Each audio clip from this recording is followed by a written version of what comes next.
welcome to another fast-track, fun-filled, and fact-packed episode of Technical Timeout right here on the Ultimate Endgamers League YouTube channel. You found us live on Wednesdays at 6 p.m. Pacific. That's 9 p.m. Atlantic for Speedy and Eastern for everyone else.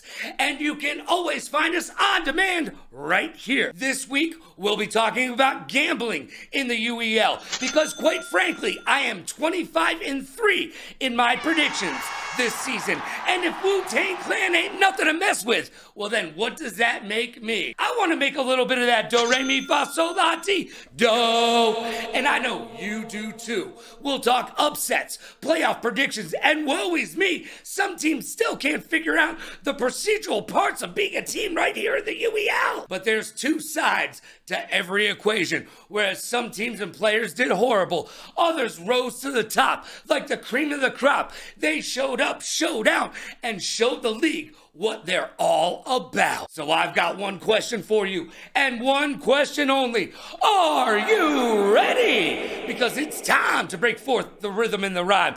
It's time to get down like a clown like Charlie Brown and turn your frown upside down. And it's time for the UEL to shine. So what do you say we get down to that UEL beatdown?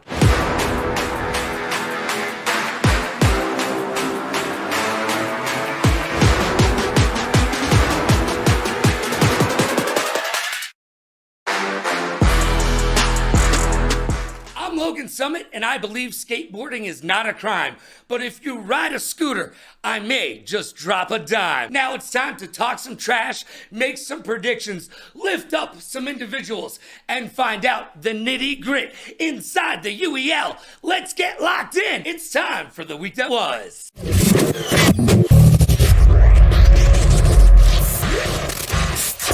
Life moves pretty fast, and if you don't stop and look around, you could miss it.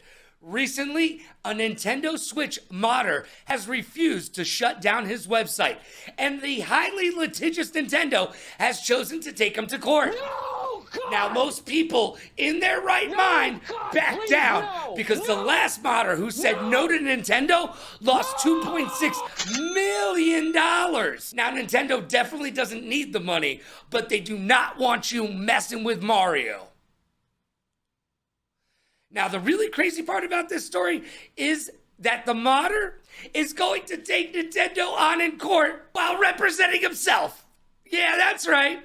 And no, he is not a lawyer. But maybe when he's done with Nintendo, he could go help out Haley the Hot Tua girl and her lawsuit because she doesn't know what she's doing and neither does her lawyer. Either way, this is going to be exciting to watch. It'll be like Herd versus Depp all over again. Konami has announced a collaboration with FIFA in the esports world. It will include 2 FIFA World Cups, and no, they will not be playing FC 24 or FC 25, the old FIFA staple game. No. They will be playing on Konami eFootball. That's right, the crooks at FIFA were hanging out saying, hey, we still need to make some money.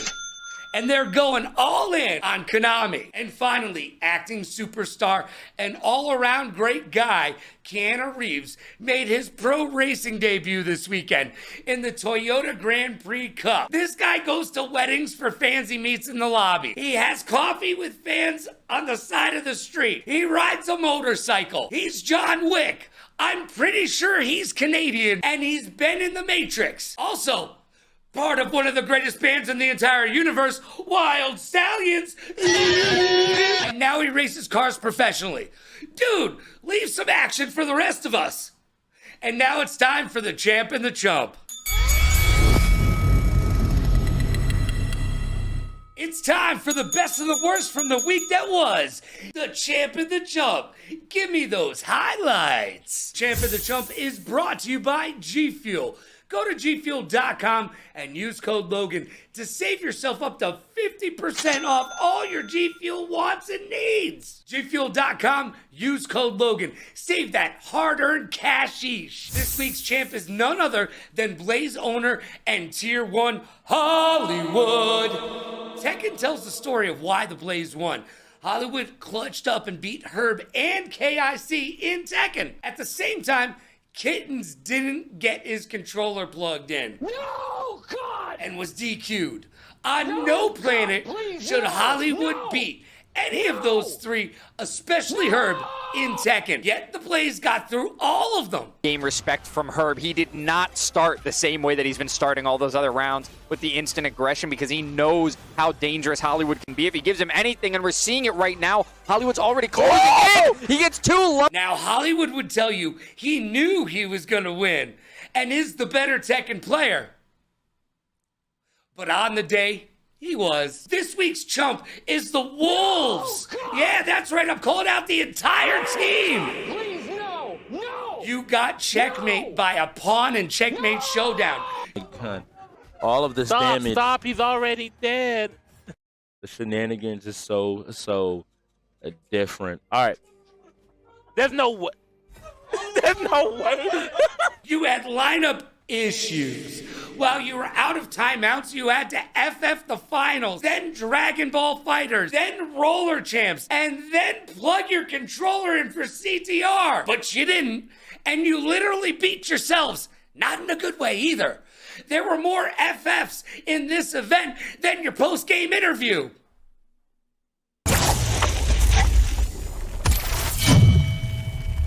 It's time we talk in private, because I have issues. Issues is brought to you by Newer. Visit Newer.com and use code Logan to save 20% off all your content creator needs. I am literally reading this from a Newer teleprompter right now. Go to Newer.com and use code Logan to save on pro gear at amateur pricing. You take the good with the bad, and that's the facts of the UEL. The Paladins continue to be awful at shooters. They are now 4-22 on the season. TLG at 16-40 and Imperial at 17-38, still not helping the team. And like other bottom tier teams this week, the Paladins started strong and led 6-3 before completely unraveling and losing 14 straight, looking like Tin Cup on the 18th hole. With the only bright spot being rookie standout King Cryptix making his arena debut for the Paladins and playing well for his team. The Blaze versus the Ravens was a great game with a playoff feel. And it makes sense since it may be a de facto playoff game at the end of the season. Everyone on the Blaze carried their weight and had a winning record, starting to burn bright like the Hollywood sign at night. Vape went 3-11 and Genghis went 6-9, didn't carry their weight for the Ravens. However, Ravens rookie Koza deserves some more credit. They went 11-4 and are now in the 40 club at 40-21 on the season. Another misunderstanding of the rules comes up big. Let's talk about Checkmate Showdown. If a team doesn't play 7 people, nobody gets to control 2 pieces. That's it. No biggie, no diddy. Just make sure someone has a king. Because if not, you're going down with the king like Run DMC. That loss by the Ravens was massive. I had it right. The Blaze had it right. The Ravens did not.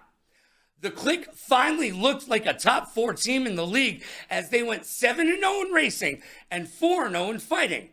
Chat was losing their minds over Silver not playing for the Cyclones, especially since Pizza, not quite a man, got the start. Nepotism or a bad decision by the GM? Hollywood said it's the GM's fault, but you be the judge. I don't think Silver would have fixed a 13-game spread, but he was sorely missed. Is it time for Silver to ask for a trade? The Cyclones have played a league-high 12 different players. That doesn't help the lack of chemistry the team has shown all season long. Weeping Jade showed out during Overwatch. Napkin took out KIC and Skullgirls. Garto showed himself to be cooler than the other side of the pillow during Need for Speed and escaped with ease, like watching reruns of Prison Break. Despite his setup and controller issues, Kittens did play well during Apex. Learn to meditate, young man. Woosah, woosah. What about Jade in Die by the Blade? Smoking! By the way, Rookie Sin told the Wolves and the rest of the league, you are not streaming Die by the Blade. Is he right? Chicken Tech and Global did their jobs during Tekken, and we found out if you have chicken in your name, you are the GOAT at Lumina Rush. My runner-up this week for champ has to be Jekyll and the Click for that last-second win in Roller Champs. Boy, that was bad. Flip that coin, and we could chump a player on the Cyclones for putting their controller down and allowing that three-pointer in the final seconds. Don't put your controller down early. What did you learn? Jekyll at 42 and 22, Mr. OG at 41 and 24, and Chicken Tech at 40 and 20 joined the 40-40 club. Even though the Wolves were FFing around this week, we did learn they got shooters. But that's all they got. Might need to get 2 turntables and a microphone and start working on your DJ set. The Ravens desperately need to win a fighter. Please. Everyone was kung fu fighting except for you guys. Get your Jackie Chan on and grab a win. Question. Is the league turning towards a 6-player meta? Signs point to yes. Now let's talk some trash. This week, Strix said the Ravens are the best Tekken team in the entire league. So what happened? The Blaze showed that they are selfish in their gameplay during sports. They need to learn one very important thing. Pass the ball, the puck, or the buck. But make a pass, for the love of God. Gartel told the Ravens, you are a one-half team. He's not wrong. The Ravens need to do something. And what? I'm looking at you. Now it's time to make some predictions. And now it's time to break out the old magic 8-ball and make some predictions. We are currently 25 and 3 in our predictions. Will we go 29 and 3 this week? Only time will tell. On the Thursday edition of the UEL, the 2-2 Blaze face off against the 0-4 Wolves. Woo! This is another must-win for the Blaze, and you can bet the Wolves are looking to upset any playoff hopes and dreams that teams have this season. They will continue to try to grab that first win and upset playoff hopes and dreams. Will the Blaze continue to play a 6-man rotation so Hollywood and Garto can play more games? Maybe even drop down to a 5-man and just say FF to Checkmate Showdown?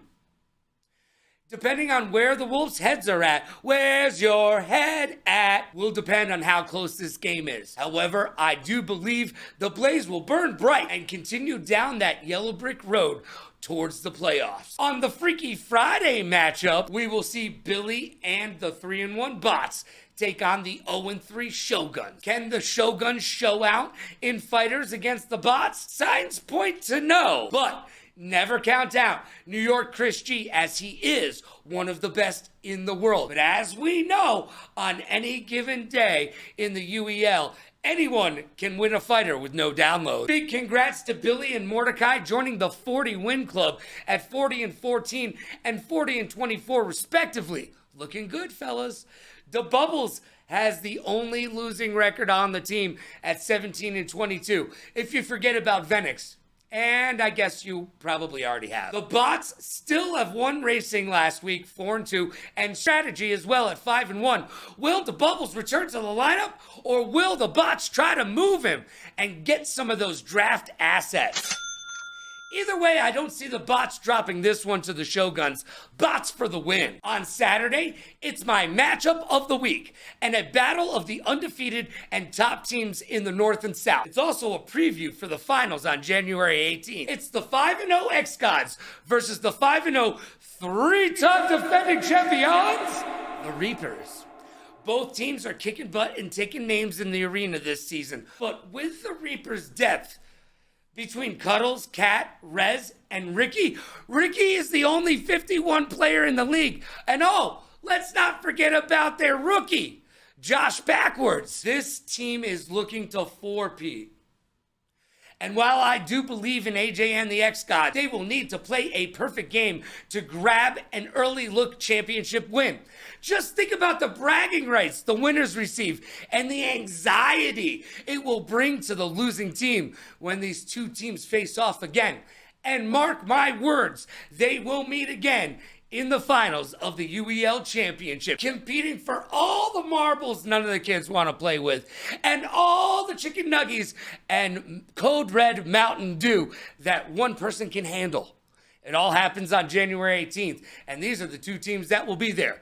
But I do believe the Reapers will take this one to the bank and cash that check.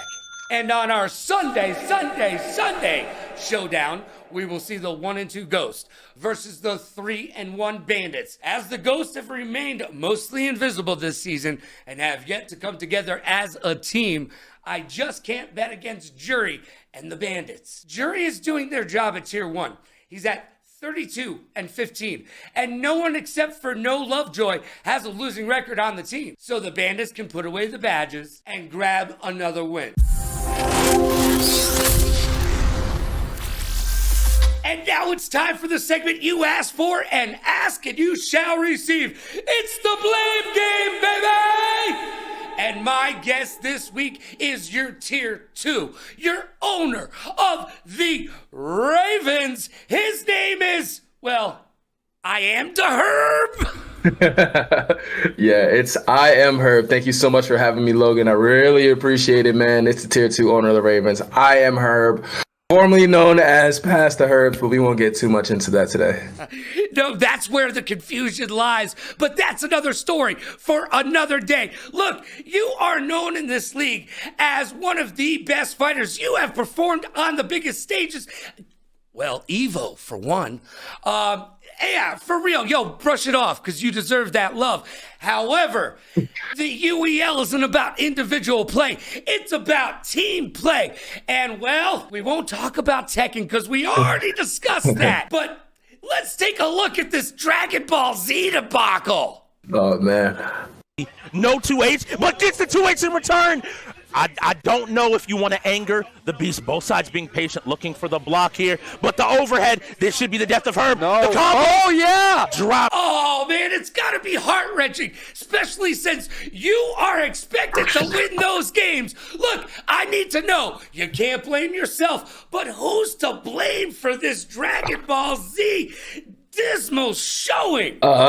You know what? You know who I'm blaming? I'm blaming the developers at Bandai Namco for not making a good netcode. That connection is terrible. Oh my god, it was so bad. It was so delayed. Nah, I'm just kidding. I gotta blame Vape. I'll blame Vape today.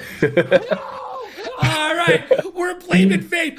What didn't Vape do specifically? Because you're a gaming guru and especially a fighter guru. Tell me exactly what Vape needs to do to not be blamed. Bruh, there's a lot of that game is not hard to play. It's a very press one button. The square goes in the square hole. The triangle goes in the square hole. The circle goes in the square hole. All you need to do is press one button. So he just got to learn how to play the game at a better fundamental level, man. It's step one. Just press square. He's got to do that. He's definitely got to do that.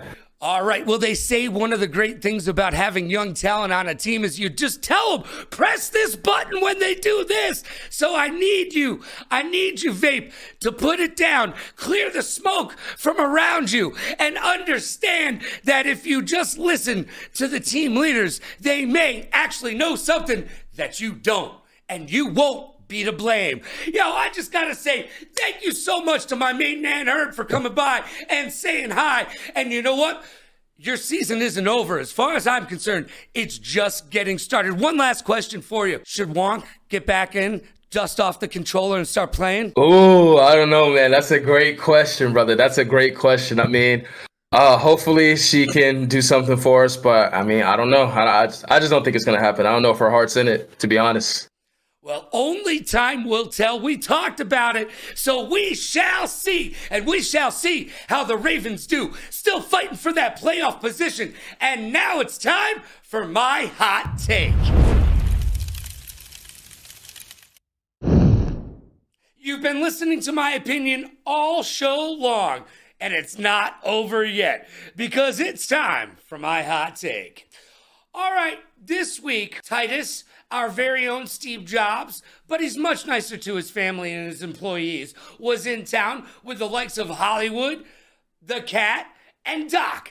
And they were here for a myriad of different reasons, but one of the reasons was gambling. That's right, GTE Conference was here in Vegas, and it's a gaming conference. Not gaming like COD or the UEL, but gaming like spin and make that money, money, money, money, money. Yes. And that's what we need right here in the UEL. If I haven't mentioned it previously, I'm 25-3 in my predictions this season and could use a little bit of that extra do, re, mi, fa, sol, la, ti, do. Now you know that, but what you don't know is during the CDL COD Champs, I only got one pick wrong. And by the way, remember when I told you that the CDL was disbanding after this year and Saudi Arabia would be there to pick up the pieces? Guess what they did this week? They fired their entire production staff. But that's okay, because UEL will become the new CDL. Because we're going to be bigger and better. Not one game, but 33 games. And that's why we need betting in the UEL. There's so many great bets to be made. Forget about the head-on-head. Who's going to win here? Who's going to win there? The side bets galore are just absolutely amazing. What game will the wheel hit next? Who will be the first to FF? These are great side bets, and they make betting in the UEL that much more obtainable and exciting. Look, it's really hard to bet right now on esports. In America, DraftKings and FanDuel, you can bet on the CDL. But that's it. Now, internationally, you can bet on Dota 2 and League of Legends. But those are international app-based, well, you put your faith in it. I need a centralized betting industry top executive to come on into the UEL and say, we're here. Now let's make it happen. I talked to a couple 24-hour betting networks and asked them, what do you do with esports? And they said, nothing. And I said, why? And they said, we haven't thought about it yet. And I said, that's no true. You're liar, liar, pants on fire. You've thought about it. You just don't have anybody over here who can handle the heat. So get out the kitchen. Move out the way. Because I'm here, and I'm 25-3 in my predictions, and I want to talk about esports betting. More importantly, I want to talk about betting in the UEL. Titus, let's make it happen, because I know those of us who are of age want to get involved in a little bit of gambling and have it be part of our favorite sport and our favorite league, the UEL. And that's my hot take. And just like Tory Lanez in an 87 Stingray, I'm on my way. Yeah, just like that, it's over.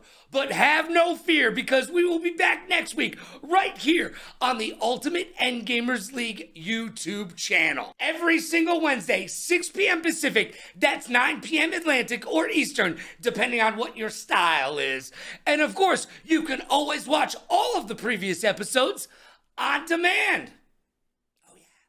Get buckled up, because the race for $1 million continues mañana. And we've got some great matches ahead of us. And some hot UEL action to be decided inside the arena. Get here early and get locked in, because it's going to be a good time. And I can guarantee you'll smile like a puppy seeing snow for the first time. Also, we'll find out, do I go 4-0 once again?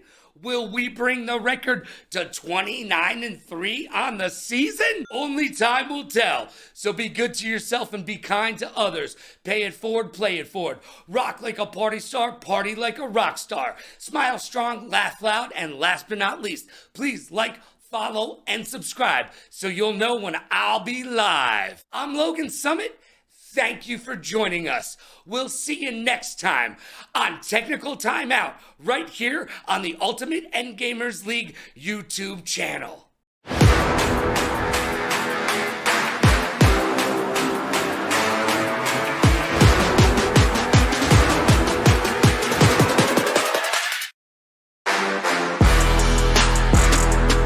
Remember, it's where gamers go pro.